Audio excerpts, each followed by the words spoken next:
నమస్తే 99 టీవీకి స్వాగతం. నేను రవిశంకర్ వెళ్ళ. ప్రగతి నగర్ అంటే మినీ హైదరాబాద్గా చెప్పాలి. వివిధ రాష్ట్రాల నుంచి హైదరాబాద్ వచ్చి ఉద్యోగాలు వ్యాపారాలు చేస్తున్న అనేక మంది ఇక్కడ నివాసం ఉంటారు. హైదరాబాద్ జేఎన్టీయూకి 3 కిలోమీటర్ల దూరంలో ఉంటుంది ప్రగతి నగర్. ప్రగతి నగర్ ముందుగా గ్రామ పంచాయతీగా ఉండేది. ఆ తర్వాత నిజాంపేట్ మున్సిపాలిటీ పరిధిలోకి వెళ్ళింది. నిజాంపేట్ మున్సిపల్ కార్పొరేషన్గా మారిపోయింది. జిహెచ్ఎంసీ పరిధిలోకి ఇప్పుడు వచ్చిన పరిస్థితి. జిహెచ్ఎంసీ పరిధిలోకి ప్రగతి నగర్ వస్తే లాభమా నష్టమా, ప్రగతి నగర్ ప్రాభవాన్ని కోల్పోతోందా అనే అంశాలపై మనతో మాట్లాడేందుకు ప్రగతి నగర్ ఫౌండర్ దయాకర్ రెడ్డి గారు మనతో ఉన్నారు. నమస్తే దయాకర్ రెడ్డి గారు. నమస్కారం. ప్రగతి నగర్ ఫౌండర్ మీరు. అసలు ప్రగతి నగర్ ఏర్పాటు ఆలోచన మీకు ఎలా వచ్చింది? మొదటగా 99 టీవీ వారికి ప్రత్యేకమైనటువంటి ధన్యవాదాలు నాకు ఈ అవకాశం ఇచ్చినందుకు. మీరు అడిగినటువంటి ప్రశ్నకి చెప్పాలనంటే కొంత బ్యాక్గ్రౌండ్ చెప్పాలి. మీరు నాకు అవకాశం ఇస్తే 2 నిమిషాలు వివరిస్తాను. నేను హైదరాబాద్ ఆల్విన్ కంపెనీలో పనిచేసేవాడిని. అక్కడ సూపర్వైజరీ స్టాఫ్ అసోసియేషన్ జనరల్ సెక్రటరీగా 15 సంవత్సరాలు కొనసాగాను. మా మెంబర్స్కి వెల్ఫేర్ యాక్టివిటీగా హౌసింగ్ అనేటువంటిది అవసరమైంది. అందుకని హైదరాబాద్ చుట్టుముట్టు దాదాపు ఒక 50-60 సైట్స్ నేను చూసి ఫైనల్గా ఈరోజు ప్రస్తుతం ఉన్నటువంటి ప్రగతి నగర్ని ఎంపిక చేయడం జరిగింది. అది ఆ రోజు కేవలం 110 రూపీస్ పర్ స్క్వేర్ యార్డ్ చొప్పున మేము దాన్ని పర్చేస్ చేశాము. ఆ రోజు ఆల్విన్ ఉన్నటువంటి పరిస్థితి 91లో క్రైసిస్లో ఉన్నటువంటి పరిస్థితి.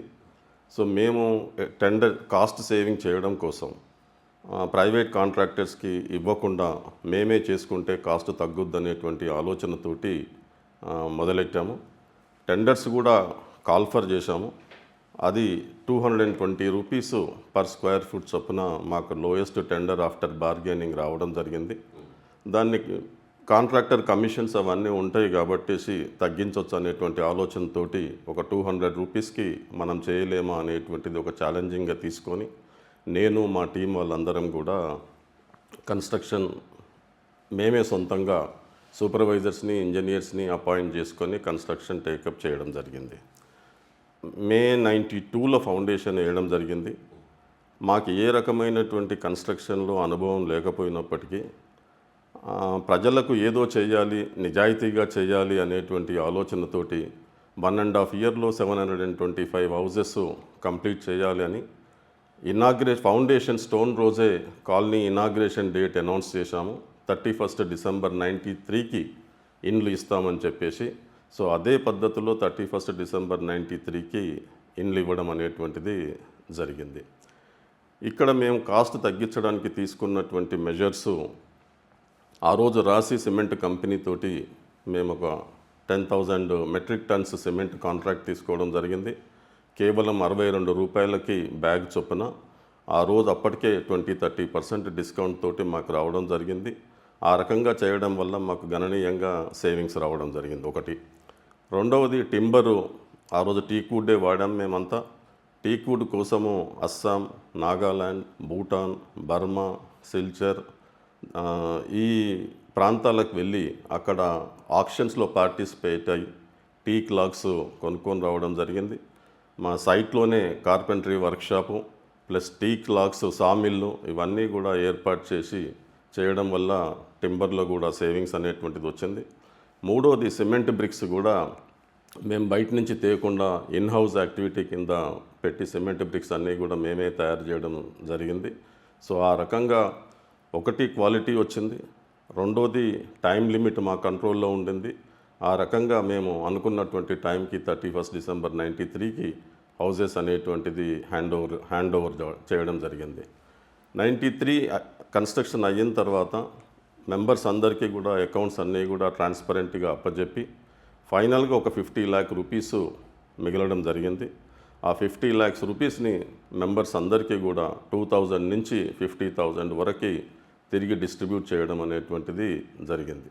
సో ఆ రకంగా హైదరాబాద్ ఆల్విన్లో పనిచేస్తున్నటువంటి సూపర్వైజర్స్కి ప్లస్ వర్కర్స్కి ఆఫీసర్స్కి అందరు కలిసి ఒక 725 మంది ఇండ్లకి 725 మందికి మేము హౌజెస్ అనేటువంటిది పూర్తి చేయడం జరిగింది. హౌజెస్ పూర్తి చేసిన తర్వాత మాకు ఇమ్మీడియట్గా అవసరాలు ఏర్పడ్డాయి. రోడ్డు ప్రాపర్గా లేదు, వాటర్ లేదు, కూరగాయలు లేవు. ఇట్లాంటి వాటి అన్నిటికీ సమస్యలు ఉండడం మూలాన మేము వెంటనే ప్రగతి నగర్ వెల్ఫేర్ అసోసియేషన్ అనేటువంటిది ఏర్పాటు చేశాం.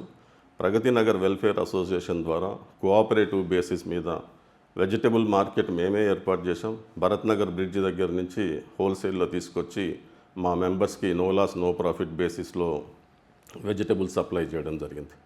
అలాగే కన్జ్యూమర్ స్టోర్స్ ఎటువంటి షాప్స్ అక్కడ లేవు అప్పుడు, కాబట్టి మేమే కోఆపరేటివ్ స్టోర్స్ ఏర్పాటు చేసి బేగం బజార్ నుంచి సరుకులు తీసుకొచ్చి మా మెంబర్స్ అందరికీ no loss no profit basis మీద కన్జ్యూమర్ స్టోర్స్ ఏర్పాటు చేశాం.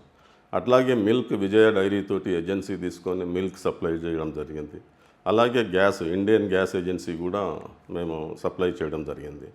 అట్లా ప్రజలకు ఏది అవసరం ఉంటే అది వాళ్ళు అడక్కముందే మేమే ఒక సంవత్సరంలో ఈ రిక్వైర్మెంట్ ఉంటుంది అని చెప్పేసి ఊహించి అటువంటి అన్నీ కూడా మేము సమస్యలు పరిష్కరించడం అనేటువంటిది జరిగింది. అలాగే ఆ రోజు టీడీపీ గవర్నమెంట్ ఉంది, సపరేట్ గ్రామ పంచాయతీకి అవకాశాన్ని వాళ్ళు ఇచ్చారు. సో అది వెంటనే మేము దాన్ని అవకాశంగా తీసుకొని ప్రగతి నగర్ వెల్ఫేర్ అసోసియేషన్ ద్వారా గవర్నమెంట్కి మా ప్రగతి నగరు ఏదైతే బాచ్పల్లి నుంచి దూరంగా ఉంది కాబట్టి మాకు ఇబ్బంది అవుతూ ఉంది అని చెప్పేసి వాళ్ళకి రిప్రజెంట్ చేయడం జరిగింది. కానీ దాన్ని కలెక్టర్ గారు రిజెక్ట్ చేశారు మా అభ్యర్థనని. సో వెంటనే మళ్ళీ మేము అపీల్కి వెళ్ళడం జరిగింది మినిస్టర్ దగ్గరికి. ఆ రోజు దేవేందర్ గౌడ్ గారు మాకు టీడీపీ మినిస్టర్ బాగా సహకరించి ఆ మినిస్టర్ దగ్గర మేము అపీల్లో మేము గెలవడం జరిగింది. సో సపరేట్ గ్రామ పంచాయతీ అంటే కేవలం మాకు 80 ఎకరాలు అంటే 725 ప్లాట్ల వరకే కాకుండా బాచ్పల్లి నుంచి ఇంకొక గ్రామ పంచాయతీ ఏర్పాటు చేస్తున్నారు కాబట్టి బాచ్పల్లిలో ఉన్నటువంటి 3700 ఎకరాల్లో ఒక 840 ఎకరాలు సపరేట్ చేసి ప్రగతి నగర్కు కేటాయించడం అనేటువంటిది జరిగింది. దాన్ని బాచ్పల్లి గ్రామ పంచాయతీ వాళ్ళు హైకోర్టుకి వెళ్ళారు, స్టే ఆర్డర్ తీసుకొచ్చారు. మళ్ళీ మేము ఫైట్ చేసి హైకోర్టులో కూడా మేమే గెలిచి ఫైనల్గా బాచ్పల్లి నుంచి ప్రగతి నగర్ ఏర్పడడం కరెక్ట్ అని చెప్పేసి చెప్పడం జరిగింది. సో ఫైనల్గా ఫిబ్రవరి 27లో గ్రామ పంచాయతీ ఏర్పడి ఎన్నికలు అనేటువంటిది జరిగింది. ఇదంతా కూడా ఒక ఫేజ్. దయాకర్ రెడ్డి గారు, ఏ ఇయర్లో ప్రగతి నగర్ పంచాయతీగా ఏర్పడింది? ఏర్పడడానికి టెక్నికల్గా 95లో ఏర్పడ్డది. 95. కానీ కోర్టు కేసులు ఇవన్నీ పరిష్కారం అయ్యి అఫీషియల్గా ఎన్నికలు జరిగింది మాత్రం 97 ఫిబ్రవరి 97. ఆ రోజు నుంచి వరుసగా 4 టర్మ్స్ అంటే 20 ఏళ్ళు కూడా మా టీమే మాకు సంబంధించినటువంటి వాళ్ళే ఎన్నికవుతూ రావడం జరిగింది. ఫస్ట్ బీసీకి రిజర్వ్ అయ్యింది. మా శ్రీరాములు గారు సర్పంచ్గా ఉన్నారు. ఆ రోజు గవర్నమెంట్ జన్మభూమి ప్రోగ్రామ్స్ ఇంట్రడ్యూస్ చేశారు. 70% గవర్నమెంట్ అమౌంట్, 30% ప్రజల యొక్క సబ్సిడీ. దీన్ని మేము మ్యాక్సిమం అడ్వాంటేజ్గా ఉపయోగించుకోవడం జరిగింది. ప్రగతి నగర్ ఉన్నటువంటి సాయిల్ అంతా కూడా black cotton soil, BT roads వేస్తే ఉండవు అని చెప్పేసి సిమెంట్ రోడ్స్ కాన్సెప్ట్ని ఫస్ట్ ఆ ఏరియాలో ఇంట్రడ్యూస్ చేసిందే ప్రగతి నగర్. అందుకని మేము సిమెంట్ రోడ్స్కి ప్రపోజల్స్ పెట్టడం జరిగింది. 30% మేము కంట్రిబ్యూట్ చేస్తాము, 70% ఇవ్వండి అని చెప్పేసి. అప్పట్లో పెద్దగా వేరే కాంపిటీషన్ లేదు కాబట్టి మేము అడిగిన రోడ్స్ అన్నీ కూడా శాంక్షన్ చేయడం జరిగింది. సో మేము తిరిగి కాంట్రాక్టర్కి ఎవరికి ఇవ్వకుండా ఆ వర్క్ కూడా మేమే చేసుకోవడం మూలాన నిజంగా ప్రజల నుంచి ఏ రకమైనటువంటి కంట్రిబ్యూషన్ 30% లేకపోయినా అందులోదే మేము కంట్రిబ్యూషన్ కింద సేవింగ్ చేసేసి ఆ రోడ్స్ అన్నీ కూడా 70% ఆఫ్ ద వాల్యూ తోటే రోడ్స్ అన్నీ వేయడం జరిగింది. అట్లా ప్రగతి నగరు బేసిక్ ఇన్ఫ్రాస్ట్రక్చర్ అయినటువంటి రోడ్స్ని ఏర్పాటు చేశాం. అలాగే మేము ప్రజలని ఇన్వాల్వ్ చేయడానికి ప్లాంటేషన్ యొక్క పచ్చదనాన్ని మేము ముందే గుర్తించి ప్రతి ఇంటికి 2 మొక్కలు కంపల్సరీగా ఉండాలి, వాళ్ళే మెయింటైన్ చేయాలి అని చెప్పేసి మేము డిసిషన్ తీసుకోవడం జరిగింది. ఆ రోజు హుడా ఉండేది. ఆ హుడా దగ్గర నుంచి మేము 50 రూపీస్కి ఒక ట్రీ గార్డు, ఒక ప్లాంట్ తీసుకొచ్చి ప్రజలకు ఇచ్చి ఎవరింటి ముందు వాళ్ళు 2 మొక్కలు పెంచేటువంటిది బాధ్యత వాళ్ళకు అప్పగించాం. వాళ్ళు పర్ఫెక్ట్గా దాన్ని మెయింటైన్ చేశారు. ఈరోజు ప్రగతి నగర్ పచ్చగా ఉంది అని చెప్పేసి అంటే ఆ రోజు మేము తీసుకున్నటువంటి నిర్ణయము, ప్రజలు ఇచ్చినటువంటి సహకారం అనేటువంటిదే నేను ఖచ్చితంగా చెప్పగలను. ఇది ప్రగతి నగర్ ప్రస్థానం. నా మిత్రుల్లో బంధువుల్లో నాకు తెలిసిన వాళ్ళు చాలామంది అడుగుతూ ఉంటే వాళ్ళు చెప్తారు ఎక్కడ ఉంటూ ఉన్నారు అంటే జేఎన్టీయూ ప్రగతి నగర్ అని చెప్పి. అసలు ప్రగతి నగర్ ప్రత్యేకత ఏంటి దయాకర్ రెడ్డి గారు? ప్రగతి నగర్ ప్రత్యేకత అన్నిట్లలో కూడా ప్రత్యేకతే. బేసిక్ ఇన్ఫ్రాస్ట్రక్చర్ కలిగించడంలో ప్రత్యేకత ఉంది. ఉదాహరణకి మంజీరా వాటరు ఒక 30 ఏండ్ల తర్వాత ఈరోజు గ్రామాల్లోకి మంజీరా వాటర్ వచ్చింది. Protected water, Manjira water are protected water. మేము 96లోనే మంజీరా వాటర్ తీసుకురావడం జరిగింది. మా అంతటా మేమే కంట్రిబ్యూట్ చేసుకొని పర్ హౌస్ ఒక 6,000 రూపీస్ కంట్రిబ్యూట్ చేసుకొని 97లో మేము మంజీరా వాటర్ అనేటువంటిది ప్రజలకు ఇవ్వగలిగాం. అట్లాగే ఇందాక చెప్పినట్టుగా ప్లాంటేషన్, తర్వాత septic tank, under ground drainage system జనరల్గా గ్రామాలలో ఉండదు, కానీ అటువంటిది స్టార్టింగ్ నుంచే ప్రగతి నగర్లో అండర్ గ్రౌండ్ డ్రైనేజ్ సిస్టమ్. అదే కాకుండా సివేజ్ ట్రీట్మెంట్ ప్లాంట్. ఏ గ్రామంలో కూడా అంత పెద్ద గ్రామానికి సివేజ్ ట్రీట్మెంట్ ప్లాంట్ అనేది ఉండదు, కానీ ప్రగతి నగర్లో మేము sewage treatment 20 lakh litres capacity sewage treatment ప్లాంట్ని ఏర్పాటు చేశాం. అట్లాగే రెయిన్ హార్వెస్టింగ్ పిట్స్, వర్షం పడ్డ ప్రతి చుక్క కూడా భూమిలోకి ఇంకాలనేటువంటి ఉద్దేశంతో ప్రతి ఇంటి ముందు ఒక రెయిన్ వాటర్ హార్వెస్టింగ్ పిట్ అనేటువంటిది కంపల్సరీ చేయడం జరిగింది. అట్లాగే పార్కులు, ఎక్కడా లేనటువంటి పార్కులు ఈరోజు ప్రగతి నగర్లో ఉన్నాయి.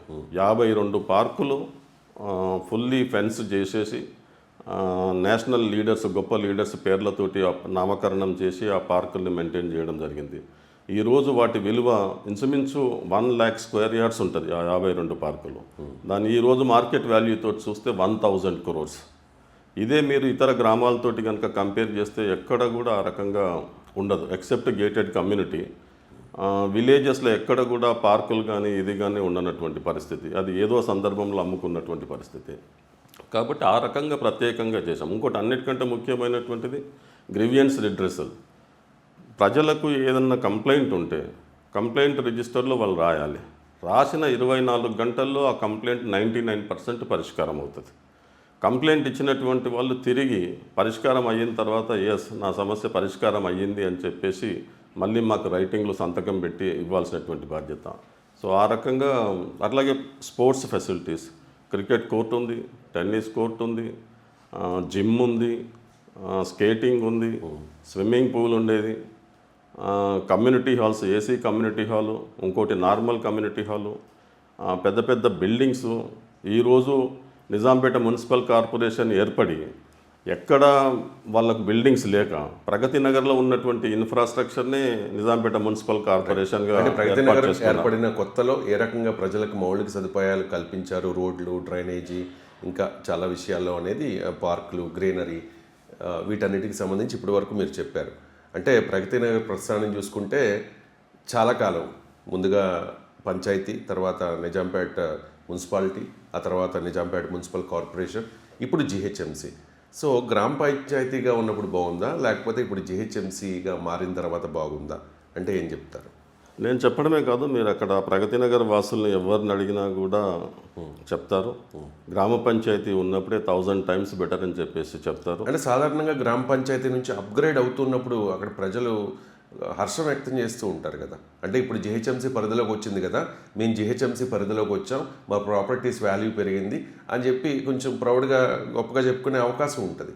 కానీ అలా అనుకోవడం లేదా, అలా అనుకోకపోవడానికి గల కారణం ఏంటి? మీరు చెప్పేది అది రిమోట్గా ఉన్నటువంటి డెవలప్ కానటువంటి గ్రామ పంచాయతీలకు వర్తిస్తుంది. కానీ ప్రగతి నగర్ గ్రామ పంచాయతీ మున్సిపల్ కార్పొరేషన్ కంటే కూడా బెటర్ ఫెసిలిటీస్ తోటి ఉన్నటువంటి గ్రామ పంచాయతీ. అందుకని ప్రగతి నగర్ వాసులు ఎవరు కూడా నిజాంపేట మున్సిపల్ కార్పొరేషన్ ఏర్పడ్డా, ఈరోజు జిహెచ్ఎంసీ ఏర్పడ్డా కూడా వాళ్ళు సంతోషంగా లేరు. పైగా రోజు రోజుకి ఒక 20-25 సంవత్సరాలు కష్టపడి నిర్మించినటువంటి ప్రగతి నగర్ గ్రామ పంచాయతీ అండ్ ఫెసిలిటీస్ని ఒకటొకటి ఈరోజు నిర్వీర్యం అయిపోతుంటే ప్రతి ఒక్కరు బాధతోటి ఉన్నటువంటి పరిస్థితి. దయాకర్ రెడ్డి గారు, ప్రగతి నగర్కి జాతీయ గుర్తింపు కూడా వచ్చింది. నేను విన్నాను, ISO 9001 సర్టిఫైడ్ పంచాయతీ అని చెప్పేసి. సో ఇంకా చాలామంది చెప్తూ ఉంటారు అక్కడ సిగరెట్లు దొరకవు అని చెప్పి, గుట్కాలు అమ్మనీయరు అని చెప్పి, వైన్ షాపులు ఉండవు, బార్లు ఉండవు అని చెప్పి. అక్కడ సమూహాలుగా తిరగడం ఇదంతా నిషిద్ధం అని చెప్పి విన్నాను. ఇప్పుడు అటువంటి పరిస్థితి ఉందా, అక్కడ మారిందా? మీరు చెప్పిందంతా కూడా 100% గ్రామ పంచాయతీగా ఉన్నప్పుడు ఉన్నటువంటిది. ఇప్పుడు స్లోగా మున్సిపాలిటీ కార్పొరేషన్ అయిన తర్వాత స్లోగా నిర్వీర్యం అవుతున్నటువంటి సంస్కృతి మారిపోతుంది. మేము ఐఎస్ఓ మీకు గుర్తే ఉండుంటుంది, పోలీస్ డిపార్ట్మెంట్లో ఒక పోలీస్ స్టేషన్కి first time ISO certified gram panchayat వచ్చింది. దాని నుంచి మేము ప్రేరణ పొంది మనం గ్రామ పంచాయతీకి ఇంత చేస్తున్నాం కదా, మనం ఎందుకు చేయకూడదు అని చెప్పేసి మేము అప్లై చేసుకొని, so first ISO certified gram panchayat in the entire country Pragathi Nagar. అట్లాగే first ISO certified environment gram panchayat in the entire country. ఈ రెండు కూడా ఫస్ట్ టైం ప్రగతి నగర్ గ్రామ పంచాయతీకే దక్కడం జరిగింది.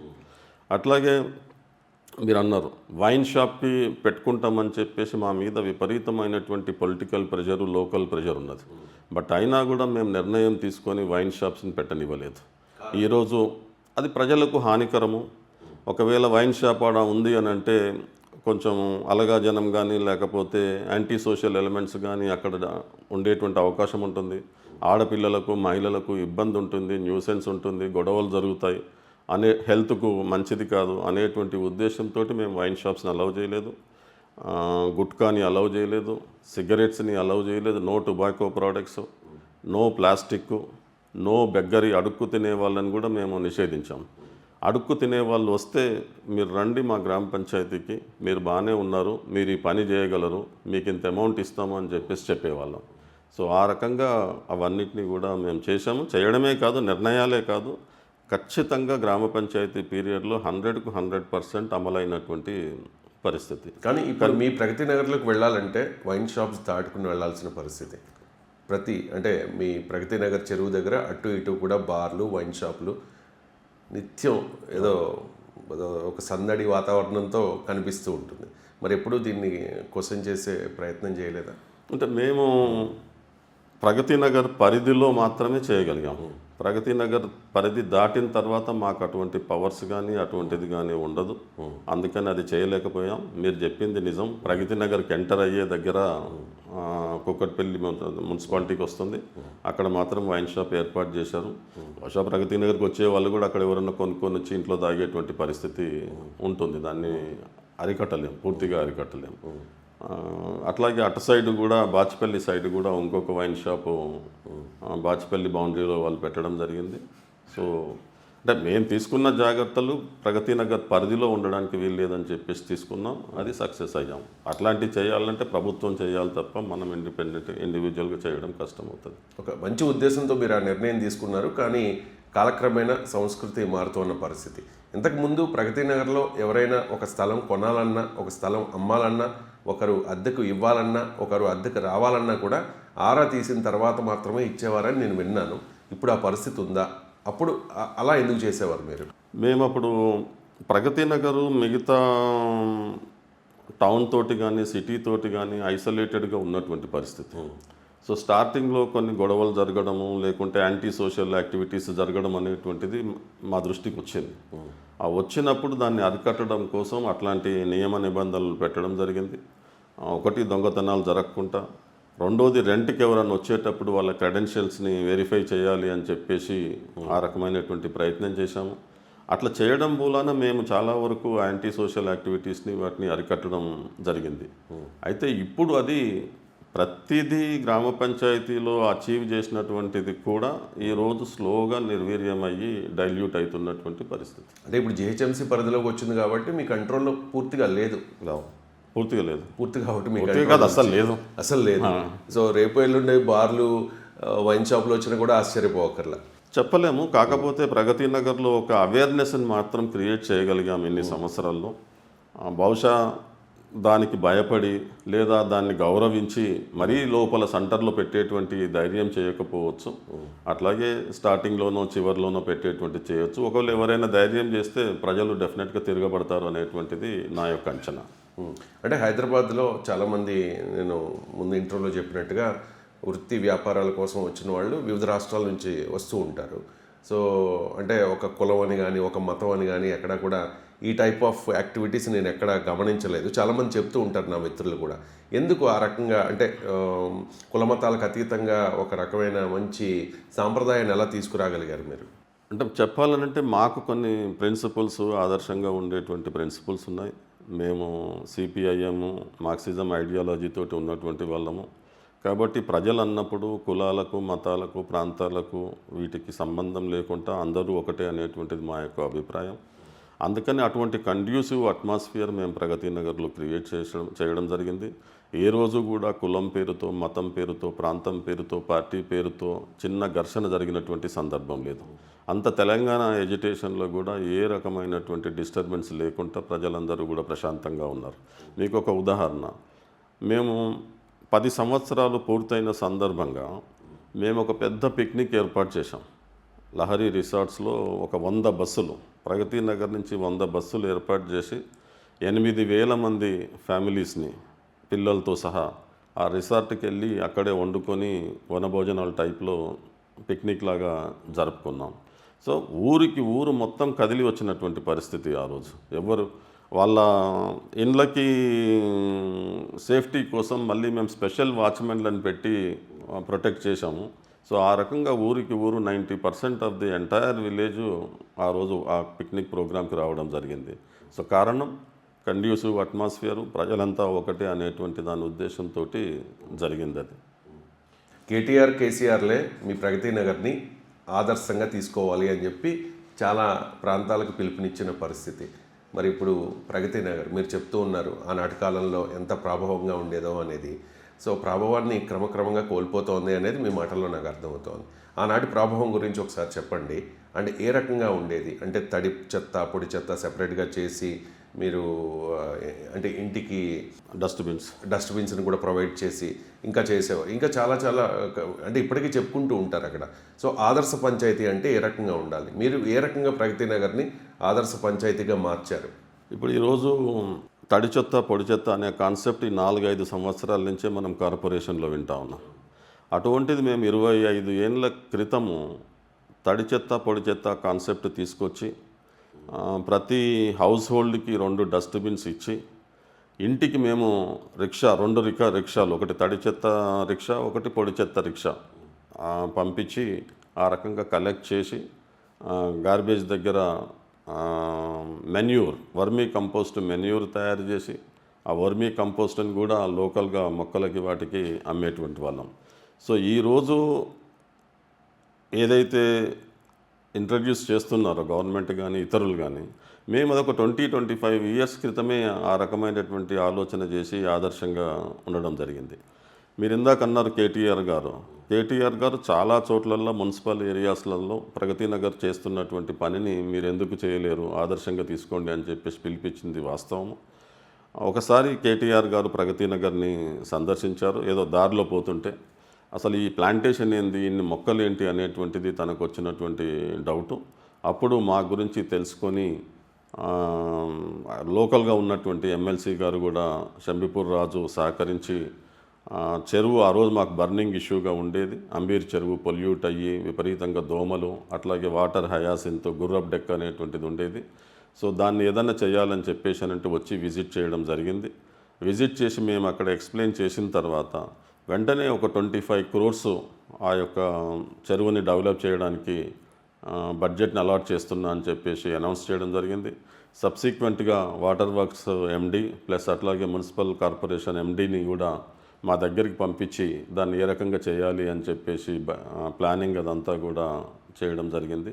సో ఆ రకంగా గుర్రపు డెక్క కూడా ఫస్ట్ టైం ఇన్ హైదరాబాద్ మేము వాలంటీర్గా ఇంటికి 500 రూపాయలు కలెక్ట్ చేసి ఆ గుర్రపు డెక్క మొత్తం 100 acres చెరువులో ఉన్నటువంటి గుర్రపు డెక్కని ఒక సపరేట్ ఎక్విప్మెంట్ మేమే డిజైన్ చేయడం జరిగింది. జేసీబీకి బకెట్ ఇంతకుముందు చిన్నది ఉండేది, మేము వెడల్పుది డిజైన్ చేసి 2-3 ఎక్స్పెరిమెంట్స్ చేసి ఫైనల్గా సక్సెస్ అయ్యాము. దాంతో ఫాస్ట్గా తీసేటువంటి మెకానిజం డెవలప్ చేసి ఆ రోజు చెరువునంతా కూడా క్లీన్ చేశాం. మీరు ఇవాళ చూడండి, ఎక్కడ కూడా మేము డిజైన్ చేసినటువంటిదే ఆ బకెట్ అనేటువంటిది ఉంటుంది. సో దాన్ని చూసి కేసీఆర్ గారు బాగా ఇంప్రెస్ అయినటువంటి పరిస్థితి. కానీ గుర్రపటక సమస్య అనేది ప్రతి ఇయర్ ప్రగతి నగర్ చెరువులో కనిపిస్తూ ఉంటుంది. ఎందుకు కంప్లీట్గా దాన్ని నిర్మూలించలేకపోతూ ఉన్నారు? అంటే తెలియదు, అదేమీ పరిష్కారం కానటువంటి సమస్య కాదు. దానికి సొల్యూషన్ ఏంటంటే ఒకసారి గుర్రపు డెక్కను తీసేసిన తర్వాత ఒక్కరినో ఇద్దరినో డైలీ లేబర్ని కనుక పెట్టి ఎక్కడైతే ఒక మొక్క వస్తే వెంటనే కానీ దాన్ని కనుక తీసేస్తే మళ్ళీ రాదు. గుర్రపు డెక్కకు ఉన్నటువంటి లక్షణం ఏంటంటే ప్రతి 17 రోజులకు డబుల్ అవుతుంది. ఓకే. తర్వాత గుర్రపు డెక్క గింజ 26 ఇయర్స్ తర్వాత కూడా మొలుస్తుంది. సో వీళ్ళు ఏంటంటే దాన్ని కావలసుకొని అశ్రద్ధ చేస్తున్నారా, తెలియక అశ్రద్ధ చేస్తున్నారా తెలియదు. చిన్న దానికి చిన్న చేయాల్సింది పోయి ప్రతి 2 నెలలకు 3 నెలలకు మళ్ళీ మెషిన్లు నడుస్తూనే ఉంటాయి, మళ్ళీ కాంట్రాక్ట్ ఇస్తూనే ఉంటారు, లక్షల రూపాయలు ఖర్చు పెడతా ఉన్నారు. అది వాళ్ళ యొక్క అసమర్థత మాత్రమే అని చెప్పగలను. అంటే ప్రజాధనం వృధా అవుతుంది కదా. 100%. పైగా ప్రజలకు సమస్య అట్లాగే ఉంటుంది. ఈరోజు దోమలు గుర్రపు డెక్క మీరు గమనించండి, గుర్రపు డెక్క ఉన్నప్పుడు విపరీతంగా దోమలు ఉంటాయి. గుర్రపు డెక్కను క్లీన్ చేసిన తర్వాత దోమలు ఉండవు. దాన్ని కనుక కొంచెం ఖర్చుతోటి మెయింటెనెన్స్ చేస్తే ఒక 2-3 కనుక ఎన్ఎంఆర్స్ని పెడితే ఆ సమస్య 100% ఉండదు. రైట్. ఇక మీరు చెప్పారు మొదట్లోనే మేము సిమెంట్ రోడ్స్ వేసాము ప్రగతి నగర్లో అని చెప్పి, కానీ ఇప్పుడు చూస్తే కనుక ప్రగతి నగర్లో ప్రతి రోడ్డు కూడా చాలా అధ్వానంగా ఉన్న పరిస్థితి, ప్రతి ఏరియాలో కూడా. ఎందుకు అంత దుస్థితి ఎందుకు వచ్చిందంటారు? మేము ఆ రోజు జన్మభూమి ప్రోగ్రాంలో వేసినటువంటి సిమెంట్ రోడ్స్ ఈ రోజుకు కూడా చెక్కు చెదరలేదు. అంటే ఒక 70% 80% బాగున్నాయి. ఆ రోజు వేసినటువంటి థిక్నెస్ కేవలం 4 ఇంచెస్ 5 ఇంచెస్ థిక్నెస్ మాత్రమే. కానీ ఈ రోజు వీళ్ళు డిజైన్ చేసినటువంటి థిక్నెస్ 1 ఫుట్ 12 ఇంచెస్. బట్ అయినా కూడా వేసిన తర్వాత ఒక వర్షం పడ్డా లేకపోతే కొంచెం ట్రాఫిక్ తిరిగినా కూడా అది అనేటువంటిది పోతూ ఉంది. అది మరి వాళ్ళు ఎవరన్నా ఇంజనీర్స్ వాళ్ళు స్టడీ చేయాల్సినటువంటి అవసరం ఉంది. బట్ మీరు గమనించండి, 30 ఇయర్స్ వేసినటువంటి రోడ్డు ఇప్పుడు వేసినటువంటి రోడ్డు కంటే బాగుంది. అంటే పంచాయతీగా ఉన్నప్పుడు అప్పుడున్న తక్కువ జనాభాకి సరిపడా మౌలిక సదుపాయాలను మీరు అద్భుతంగా అప్పట్లో సమకూర్చారు. కానీ ఇప్పుడు ప్రగతి నగర్ బాగా స్ప్రెడ్ అవుతోంది. ఎక్కడెక్కడి నుంచో జనాలు ఇక్కడికి వలస వస్తున్న పరిస్థితి, ప్రగతి నగర్ జనాభా కూడా పెరుగుతోంది. సో మౌలిక సదుపాయాలు సరిపోవట్లేదు, రోడ్లు చిన్నాభిన్నం అవుతూ ఉన్నాయి, ఇంకా డ్రైనేజ్ సమస్య ఉంది, దోమల సమస్య ఉంది, చెత్త చెదారం సమస్య ఉంది. సో ఇప్పుడేమో జిహెచ్ఎంసీ పరిధిలోకి వచ్చేసింది. ఏంటి మీరు ప్రభుత్వానికి ఇచ్చే పిలుపు ఏంటి? మీరు ఏం కోరుకుంటూ ఉన్నారు ప్రభుత్వం నుంచి? నేను అక్కడ ఎవరైతే బాధ్యతల్లో ఉన్నారో వాళ్ళకు నిజాయితీ కోల్పోయారని మాత్రం నేను చెప్పగలను. ప్రగతి నగరు ఒక 22-23 సంవత్సరాల్లో ఏ రోజు కూడా డబ్బులు లేవు, డబ్బులు లేని కారణంగా ఈ పని చేయలేకపోతున్నాం అనేటువంటి పరిస్థితి లేదు. నేను సర్పంచ్గా దిగిపోతున్నప్పుడు ఒక 7 కోట్ల రూపాయలు నేను డిపాజిట్ పెట్టి దిగిపోయాను. అటువంటిది ఇప్పుడు ఇంకా ఫండ్స్ పెరిగి, పాపులేషన్ పెరిగి, ట్యాక్సెస్ పెరిగి, బోలెడంత ఫండ్స్ ఉన్న తర్వాత కూడా ఇప్పుడు మీరు అన్నట్టుగా ఆ రకమైనటువంటి పరిస్థితి, రోడ్స్ కానీ డ్రైనేజ్ కానీ ఇవన్నీ కూడా ఇబ్బందికరమైనటువంటి పరిస్థితి ఉంది. అది కేవలం వాళ్ళ నిజాయితీని ప్రశ్నించాల్సినటువంటి అవసరం అనేది నేను ఫీల్ అవుతా ఉన్నాను. గ్రామ పంచాయతీ వెళ్ళిపోయిన తర్వాత ఏదైతే నిర్వీర్యం అవుతుందో దాంట్లో భాగమే ఇది అనేటువంటిది నేను చెప్పదలుచుకున్నాను. మీరు చెప్పారు అకౌంటబిలిటీ, జవాబుదారీతనం. ఇప్పుడు ఏదైనా సమస్య ఉంటే గ్రామ పంచాయతీగా ఉన్న సమయంలో చిన్న లిమిట్ కాబట్టి ఏదైనా సమస్య వస్తే మీలాంటి వాళ్ళు కంప్లైంట్ చేయడం, అక్కడ దగ్గరలో ఉన్న అసోసియేషన్ కంప్లైంట్ చేస్తే వితిన్ 24 hours రైట్ దానికి ఒక సొల్యూషన్, లేకపోతే ఎప్పటిలోగా సమస్య పరిష్కారం అవుతుంది అనేది మీలాంటి వాళ్ళు చెప్పేవారు. కానీ ఇప్పుడు ఏదైనా సమస్య వస్తే ఎవరికి చెప్పుకోవాలి? డ్రైనేజీ పొంగి పొర్లుతోంది, ఎవరికి చెప్పుకోవాలి? రోడ్లు చిన్న భిన్నంగా ఉన్నాయి, ఎవరికి చెప్పుకోవాలి? చెత్త చెదారం ఎక్కడ పడితే అక్కడ పాడేస్తూ ఉన్నారు, ఎవరికి చెప్పుకోవాలి? దోమలు విజృంభిస్తూ ఉన్నాయి, ఎవరికి చెప్పుకోవాలి? ఈ వీధి కుక్కల బెడద ఎక్కువైపోయింది, చిన్నపిల్లల్ని ఖర్చేస్తూ ఉన్నాయి, ఎవరికి చెప్పుకోవాలి? అంటే ఏం చెప్తారు మీరు? ఖచ్చితంగా ఎవరి బాధ్యతల్లో ఉన్న వాళ్ళకి చెప్పాలి. కార్పొరేటర్స్ పదవీ కాలం అయిపోయింది, వాళ్ళకి చెప్పడానికి వాళ్ళు లేరు ఇప్పుడు. కానీ ఇప్పుడు ఉన్నటువంటిది కమిషనరు, మున్సిపల్ కార్పొరేషన్ ఆఫీసర్స్ ఉన్నారు, వాళ్ళకే చెప్పుకోవాలి. వాళ్ళకి చెప్పుకున్నా కూడా జరుగుతున్నటువంటి పరిస్థితి అది. మీరు అన్నటువంటి సమస్యలు అన్నీ కూడా ఉన్నాయి, పరిష్కారం కాకుండా ఉన్నటువంటి సమస్యలు. ఈ డాగ్స్ మెనేస్కి సంబంధించి మేము ఆ రోజే వాటికి ఫ్యామిలీ ప్లానింగ్ ఆపరేషన్స్ చేయించినటువంటి పరిస్థితి. సో అవన్నీ కూడా ఇప్పుడు ఎఫెక్టివ్గా చేయలేకపోతూ ఉన్నారు. కారణం చిత్తశుద్ధి లేకపోవడం, నిజాయితీ లోపించడం, అకౌంటబిలిటీ లేకపోవడం. ఆఫీసర్ ఇవాళ ఉంటారు, 2 నెలలకు 3 నెలలకు 6 నెలలకు ట్రాన్స్ఫర్ అవుతారు. సో అది పరిస్థితి. ఎప్పుడైనా ఒక మంచి ఆఫీసర్ ఉంటే కొంచెం వర్క్స్ ఎఫెక్టివ్గా ఉన్నట్టు అనిపిస్తుంది. మళ్ళీ తర్వాత అతను పోయిన తర్వాత ఇంకో ఆఫీసర్ వస్తే మళ్ళీ యథావిధిగా ఉంటాయి. అంటే అవినీతి ఏమైనా జరుగుతుందంటారా ఈ ఫండ్స్ విషయంలో? అవినీతి లేనటువంటి ప్లేస్ ఎక్కడైనా ఉంది అని అంటే అది ప్రశ్నార్థకమే. ఖచ్చితంగా ఉంటుంది అవినీతి.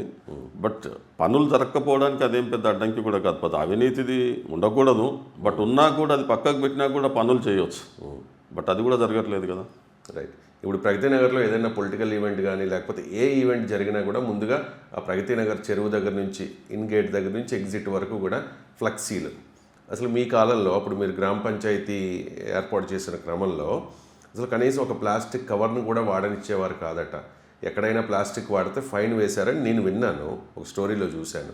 ఇప్పుడు ఎక్కడ చూసినా కూడా ఫ్లెక్సీలు కనిపిస్తూ ఉన్నాయి. ఆ ప్రోగ్రామ్ అయిపోయిన వెంటనే ఫ్లెక్సీల్ని చిందరవందరగా పాడేస్తూ ఉంటారు. ఒక రకమైన ఇబ్బందికర వాతావరణం ఉంటుంది. ఏమంటే అదే డిఫరెన్స్ గ్రామ పంచాయతీకి కార్పొరేషన్కి. గ్రామ పంచాయతీలో మేము ఎటువంటి ప్లాస్టిక్ని కానీ ఫ్లెక్సీని కానీ 100% నిషేధించాం. ఎవ్వరు ఎటువంటి పొలిటికల్ పార్టీ ఉన్నా ప్రెజర్స్ ఉన్నప్పటికీ కూడా చుట్టుపక్కల అన్నిటి ఊర్లలో విపరీతమైనటువంటి ఫ్లెక్సీలు ఉండేది.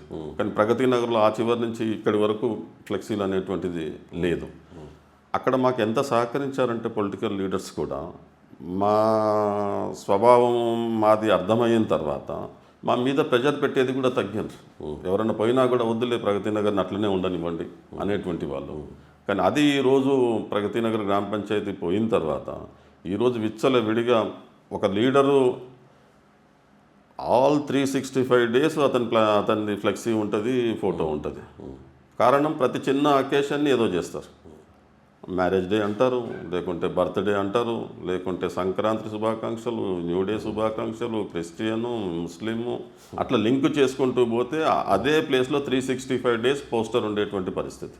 So that is the situation. Right. ఇక వినాయక చవితి అంటే ఫెస్టివల్స్ విషయానికి వస్తే అప్పుడు గ్రామ పంచాయతీగా ఉండేటప్పుడు చాలా స్పెషల్గా యూనిక్గా జరిపేవారు అని విన్నాను. ముఖ్యంగా ఈ వినాయక చవితి విషయానికి వస్తే మట్టి విగ్రహాలు తప్ప ప్లాస్టర్ ఆఫ్ ప్యారిస్ విగ్రహాలు వాడడానికి లేదు అనేది. ఇప్పుడు ఆ సిచ్యువేషన్ ఉందా? లేదు. ఇప్పుడు ప్రతి అపార్ట్మెంట్కు 1 లేదా 2 వినాయక. అప్పుడు ఎలా ఉండేది? అప్పుడు ఊరు మొత్తానికి కలిపి ఒకటే టెంపుల్ దగ్గర విగ్రహం పెట్టేది. అది కూడా మట్టితోటే పెట్టేది. ఊరంతా అందులో కలిసి సెలబ్రేట్ చేసుకునేటువంటి వాళ్ళం. పెద్ద దానికి కూడా ఊరంతా కదిలేదు. ఒక 30-40% ఆఫ్ ది పాపులేషను ఆ ప్రొసెషన్లో కానీ దాంట్లో కానీ పార్టిసిపేట్ అయ్యి సెలబ్రేట్ చేసినటువంటి పరిస్థితి. అది ఈరోజు లేదు. అపార్ట్మెంట్కి విగ్రహాలు వచ్చినటువంటి కల్చరు వచ్చింది. దయాకర్రెడ్డి గారు, దేశానికే రోల్ మోడల్గా మీ ప్రగతి నగర్ని తీర్చిదిద్దాలని మీరు కలలు కన్నారు, తపన పడ్డారు. ఆ ప్రయత్నంలో భాగంగానే ప్రగతి నగర్కి ఫౌండేషన్ వేశారు మీరు. కానీ ఇప్పుడున్న పరిస్థితిని చూస్తూ ఉంటే మీ కళ నెరవేరిందా లేదా? అంటే పరిమితంగా నెరవేరింది.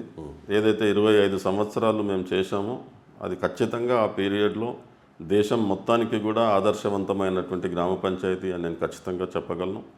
మీకు ఇది హ్యాపీనెస్ ఇండెక్స్ అని చెప్పేసి ఒకటి ఐఐఎం వాళ్ళు డాక్టర్ ప్రభాకర్ రావు గారు వచ్చి వాళ్ళ టీంతో వచ్చి స్టడీ చేశారు తెలుసుకొని.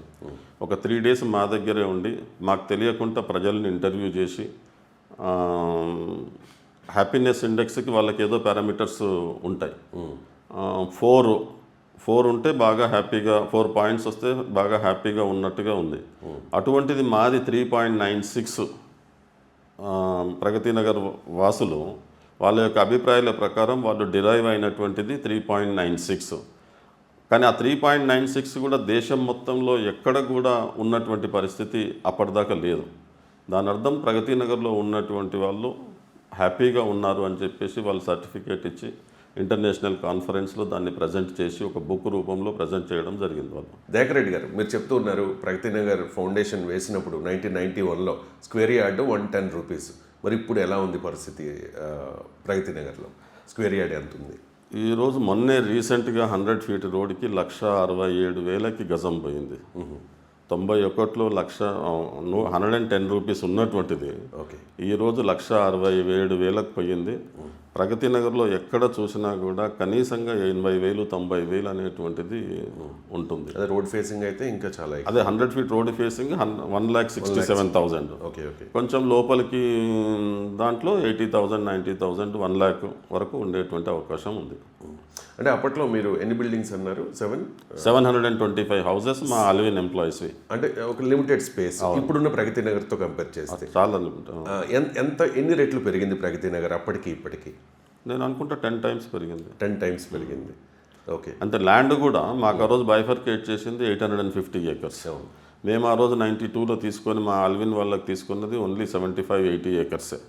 కాబట్టి ఇవాళ మొత్తం 840 ఏకర్స్లో డెవలప్మెంటల్ యాక్టివిటీ అనేటువంటిది వచ్చింది. ఆ రోజుకి ఈ రోజుకి చూస్తే ఇండ్ల పరంగా చూస్తే 10 టైమ్స్, బట్ పాపులేషన్ ప్రకారంగా చూస్తే ఇంకా చాలా ఎక్కువ ఉంటుంది. ఎందుకంటే అపార్ట్మెంట్స్ బాగా వచ్చాయి కాబట్టి ఉంటుంది. రియల్ ఎస్టేట్ ఎలా ఉందండి ప్రగతి నగర్లో? ఎందుకంటే ఎక్కడ చూసినా కూడా హైరైజ్ బిల్డింగ్స్ కనిపిస్తూ ఉంటాయి ఎగ్జిట్ గేట్ దగ్గర ఆ ఏరియాలో. రియల్ ఎస్టేట్ కూడా ప్రగతి నగర్లో యాక్చువల్గా రియల్ ఎస్టేట్ ఇప్పుడు గత 3-4 సంవత్సరాల నుంచి వెళ్ళి బాగా డౌన్లో ఉంది. బట్ స్టిల్ ప్రగతి నగర్లో మిగతా ఏరియాస్ కంటే కొంచెం బెటర్గా ఉన్నటువంటి పరిస్థితి నోటీస్ చేయగలము. కారణం గతంలో ఉన్నటువంటి పేరే కంటిన్యూ అవుతూ ఉంది. మంచి ఇన్ఫ్రాస్ట్రక్చర్ ఉంటుందనేటువంటి ఉద్దేశంతో, ప్లస్ మంచి స్కూల్స్ కూడా అక్కడ రావడం జరిగింది. ఇదివరకు ప్రగతి నగర్ ఫెసిలిటీస్ కోసం ఇల్లు కొనుక్కునేవాళ్ళు. ఇవాళ ప్రగతి స్కూల్లో అడ్మిషన్ కావడం కోసం ఇల్లు కొనుక్కుంటున్నటువంటి పరిస్థితి ఉంది. కాబట్టి still when compare to other areas Pragathi నగర్లో స్లైట్లీ రియల్ ఎస్టేట్ కూడా బెటర్గా ఉంది అని చెప్పగలను. అంటే గత కొంతకాలంగా చూస్తే కనుక ఒక 2-3 ఇయర్స్గా రియల్ ఎస్టేట్ డౌన్ అవుతోంది హైదరాబాద్లో అనేది బయట వినిపిస్తోన్న ప్రచారం నిజమేనా? అది 100% నిజమే. దానికి గల రీజన్స్ ఏమై ఉంటాయంటారు? అంటే చాలామంది అనుకుంటారు ఏంటంటే ఇప్పుడు ఉన్నటువంటి అధికారంలో ఉన్న పార్టీ అని అనుకుంటారు. బట్ నా ప్రకారం అది కాదు. దేశంలో వచ్చినటువంటి పరిస్థితి అది. దేశంలోనే కాదు ప్రపంచంలో కూడా ఈరోజు ఎకనామిక్ గ్రోత్ ఉండాల్సినటువంటి పరిస్థితుల్లో లేదు. దాని ప్రభావం వల్లనే రియల్ ఎస్టేట్ పడింది అనేటువంటిది నా అభిప్రాయం స్ట్రాంగ్గా. రైట్. ఇక ఫైనల్గా మీ ఆధ్వర్యంలో పీపుల్స్ ప్రోగ్రెస్ ట్రస్ట్ నడుస్తోంది. ఈ ట్రస్ట్ యాక్టివిటీస్ ఏంటి? మేము పీపుల్స్ ప్రోగ్రెస్ ట్రస్ట్ 95లో రిజిస్టర్ చేయడం జరిగింది. ట్రస్ట్ యొక్క objectives education, hospital, old age home, skill development, ఈ 4 ఆబ్జెక్టివ్స్ని పెట్టి మేము రిజిస్టర్ చేయడం జరిగింది. ఇక్కడ ట్రస్ట్కి అంటే ఇక్కడ ఒక విషయం ఏంటంటే ప్రగతి నగర్ ల్యాండ్ డీల్ చేస్తున్నప్పుడు జనరల్గా వాళ్ళు కమిషన్స్ ఇస్తుంటారు. కానీ మేము వాళ్ళు అనుకున్నటువంటి ఆ 7% కమిషన్ని మేము తీసుకోకుండా దాని వర్త్ ఆఫ్ ల్యాండ్ని మేము తీసుకోవడం జరిగింది. ఆ ల్యాండ్ ఇంచుమించు 10,000 స్క్వేర్ యార్డ్స్. అది ఇండివిజువల్స్ పేరు మీద ఉండడం కరెక్ట్ కాదు అని చెప్పి మేము ఆ పీపుల్స్ ప్రోగ్రెస్ ట్రస్ట్ ఏర్పాటు చేసి ఆ 10,000 స్క్వేర్ యార్డ్స్ని కూడా మేము ట్రస్ట్ పేరు మీద ట్రాన్స్ఫర్ చేయడం జరిగింది. సో దాంతోటే ఈరోజు ట్రస్ట్ అనేటువంటిది ఒక బేసిక్ ఇన్ఫ్రాస్ట్రక్చర్ ఏర్పాటు చేసుకొని మేము డెవలప్ చేస్తూ ఉన్నాం. ఈ ట్రస్ట్ ద్వారా ఎడ్యుకేషనల్ ఇన్స్టిట్యూషన్ నడుస్తూ ఉంది. అట్లాగే మేము సమాజం కోసం, సమాజం మెరుగు కోసం పనిచేస్తున్నటువంటి వాళ్ళ పిల్లలు ఐడెంటిఫై చేసి వాళ్ళు మంచి ఎడ్యుకేషన్ ఇవ్వాలనేటువంటి ఉద్దేశంతో వాళ్ళకు ఫ్రీగా హాస్టల్ ఏర్పాటు చేయడం జరిగింది. 2011 అనుకుంటాను మేము ఏర్పాటు చేసి ఒక 150 మంది పిల్లలతోటి hostel free education, boarding, lodging అనేటువంటిది ఏర్పాటు చేయడం జరిగింది. అప్పటి నుంచి కంటిన్యూస్గా పెంచుకుంటూ రావడం జరుగుతూ ఉంది. ఈరోజు ఒక 900 మంది నిరుపేద పిల్లలు తెలంగాణ రాష్ట్రం నుంచి ప్రతి గ్రామం నుంచి రావాలనేటువంటిది మా ఉద్దేశం. 900 మంది పిల్లలు ఫ్రీ ఎడ్యుకేషన్, బోర్డింగ్, లాడ్జింగ్ పొందుతూ ఉన్నారు. 5th క్లాస్ నుంచి యూనివర్సిటీ లెవెల్ వరకు వాళ్ళది ఎడ్యుకేషన్ పూర్తి బాధ్యత మేమే తీసుకొని చేయడం జరుగుతూ ఉంది. భవిష్యత్తులో కూడా ఈ ట్రస్ట్ ఇంకా యాక్టివిటీస్ పెంచాలని జహీరాబాద్లో ఒక 219 ఎకరాలు ట్రస్ట్ పేరు మీద ల్యాండ్ రిజిస్టర్ చేశాము. ప్రగతి నగర్లో ఉన్నటువంటి వాల్యుబుల్ ప్రాపర్టీస్ని డిస్పోజ్ చేసి ఫ్యూచర్లో అక్కడ ఒక 25,000 మంది నిరుపేద పిల్లలు చదువుకోవడానికి ఒక ప్లేస్ ఉండాలని చెప్పేసి అది కొనడం జరిగింది. భవిష్యత్తులో ఇన్ఫ్రాస్ట్రక్చర్ అక్కడ డెవలప్ చేసి అక్కడికి షిఫ్ట్ అవ్వాలనేటువంటిది చూస్తూ ఉన్నాం. ఈ పిల్లలకు కూడా డిగ్నిటీ ఆఫ్ లేబర్ని ఇన్కల్కేట్ చేసే ఉద్దేశంతో ఎటువంటి అవుట్ సైడ్ సపోర్టు లేకుండా వంట వాళ్ళే వండుకోవాలి, బాత్రూమ్స్ వాళ్ళే క్లీన్ చేసుకోవాలి, బట్టలు వాళ్ళే ఉతుక్కోవాలి, చదువుకోవాలి. ఈ పద్ధతుల్లో మేము వాళ్ళకి ఎడ్యుకేషను ప్లస్ వాల్యూస్ అనేటువంటిది నేర్పడం జరుగుతూ ఉంది.